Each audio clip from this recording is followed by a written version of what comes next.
I always thought the hardest thing about my childhood was growing up poor in the small town of Cedar Falls, Iowa. But looking back now, I realize none of it even comes close to the day everything changed. The day my sister Emily became the center of a storm none of us expected. The two of us weren't just siblings, we were best friends, bonded through years of sharing hand-me-down clothes, old bicycles, and dreams too big for a town that didn't have the space to hold them. Emily had always been the bright one, literally and figuratively. Blonde hair, clear blue eyes, and a face that could have easily landed her in any magazine. But that wasn't what made her special. She had this kindness about her, a softness that made people feel safe. She wanted to be a nurse, said she liked fixing broken things, even if those things were people. I admired her for that. I was more rough around the edges, a year older, a lot more stubborn, and far more protective of her than anyone realized. We had moved to Chicago when I was 19 and Emily was 18. I got a job as a warehouse loader while she went to community college. Life wasn't perfect, but it was better. We were getting somewhere. At least that's what it felt like. But life has a way of changing direction without warning, and ours changed the moment Emily met Jason Whitmore. Jason wasn't from our world. His family owned one of the largest construction companies in Illinois. Wealthy, influential, the type of people who held charity galas not for kindness but for publicity. He was 23, tall, polished, dressed in designer clothes even when he pretended to be casual. Emily met him at the hospital where she volunteered. He had cut his hand on some broken glass and needed stitches. She was the one who held his hand while the doctor worked. She told me he laughed a lot, that he made her feel noticed, like she wasn't just another girl in a big city. And I could see how easily someone like Jason could sweep her into a world she'd never known. At first, I tried to be supportive. Emily deserved happiness. She deserved a break from the struggles we'd always faced. But something about him always felt too polished, too smooth, like a salesman who smiles too wide because he has something to hide. My instinct wasn't wrong. Within 3 months, Emily was head over heels for him. She would come home glowing, telling me about expensive restaurants, rooftop views, private movie screenings in his apartment.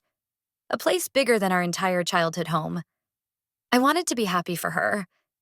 But his world didn't have space for someone like me, and I could feel him pushing me out of her life. The first sign of trouble was when she began skipping classes. She said Jason told her college was a waste of time, that he could get her a better job through his connections. I warned her, but she brushed it off, saying I didn't understand what real opportunities looked like.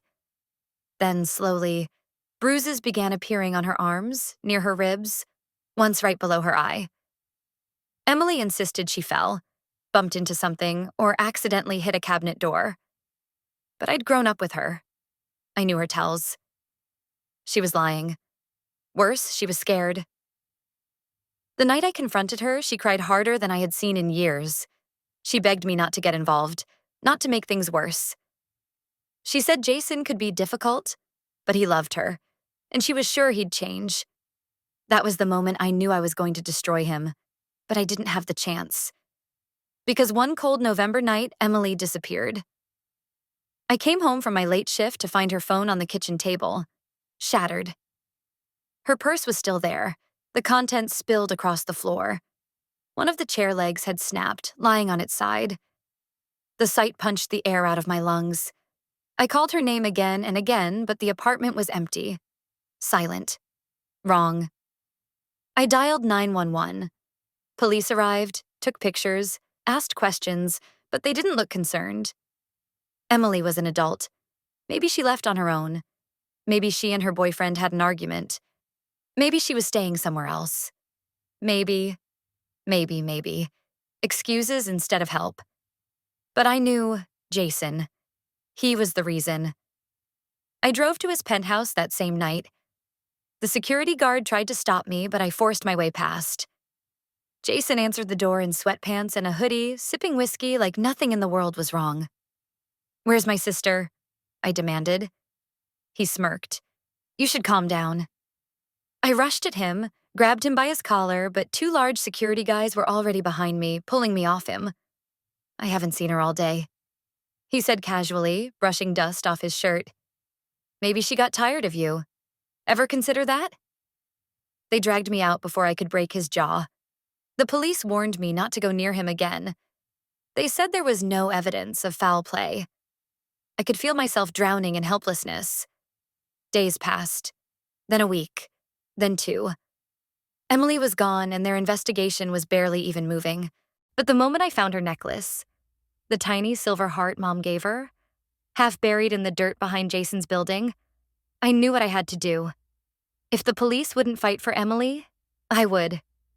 I quit my job, moved out of my apartment, and put every last dollar into finding the truth. I started with Jason. I watched him, followed him, learned his schedule. He liked expensive clubs, liked flaunting his money, liked being treated like royalty. He didn't know how to exist without being admired. Over time, patterns emerged. Girls who went home with him never stayed long. Rumors surfaced. Ex-girlfriends who left suddenly. Women who complained about him but refused to speak publicly. One told me quietly, her voice trembling, that Jason had a dark side, a violent side, and she'd escaped him only by leaving the state and changing her number. I found more. And more. Pieces of a puzzle revealing a man capable of far worse than anyone understood. But I needed proof. Real proof.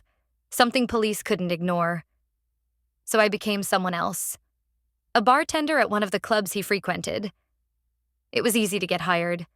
The place was understaffed, and I had the look they wanted. From behind that bar, I watched him every weekend. I listened. I waited. One night, he got drunk. Really drunk.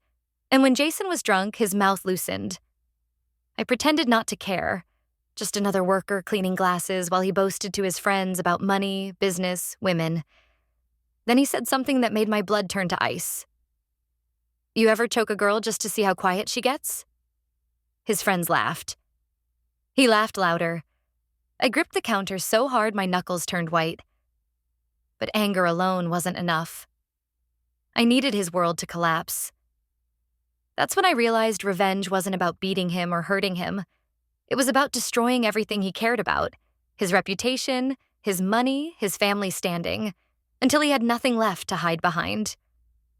So I built a plan. A long one. A patient one. A meticulous one. I recorded every inappropriate comment he made at the club. I collected testimonies from ex-girlfriends anonymously. I placed tiny cameras near the VIP lounge where he drank most nights, capturing multiple incidents of him snorting cocaine, threatening staff, and once even shoving a woman to the floor. But the hardest part was still ahead, infiltrating his family. The Whitmores were powerful, untouchable. But power also brings arrogance, and arrogance leads to mistakes. I attended one of their public charity events under a fake name. There, I met Victoria Whitmore, Jason's mother. She was elegant, poised, the kind of woman whose perfume smelled like money and polished lies. But she loved attention, and I used that. I complimented her on the event, acted like I admired her work, asked her about her business philanthropy. She talked for 15 minutes straight. That was all I needed. I appeared at more events, became a familiar face. Slowly, she began to trust me, even confide in me. She loved gossip, and I always had some to give. Harmless things at first, the type that made me seem reliable. Over weeks, I learned things the world didn't know. Their business debts were larger than they pretended. Jason had been involved in multiple scandals the family paid to silence. Their image mattered more than the truth. This was where I would destroy them. I created a digital archive. Every piece of evidence, every recording, every testimony, every photo, every secret.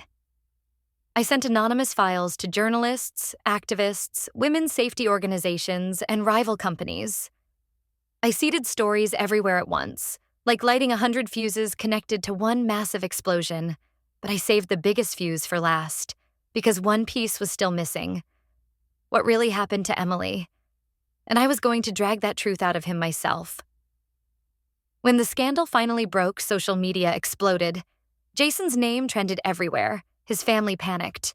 Lawyers tried to contain the damage. Reporters flooded their mansion. Investors backed out. Their stock dropped. This was the beginning of the end, and I hadn't even finished. Jason went into hiding, but I found him at a lake house the family owned. He wasn't expecting me. I walked inside while he was pouring a drink, his hands shaking.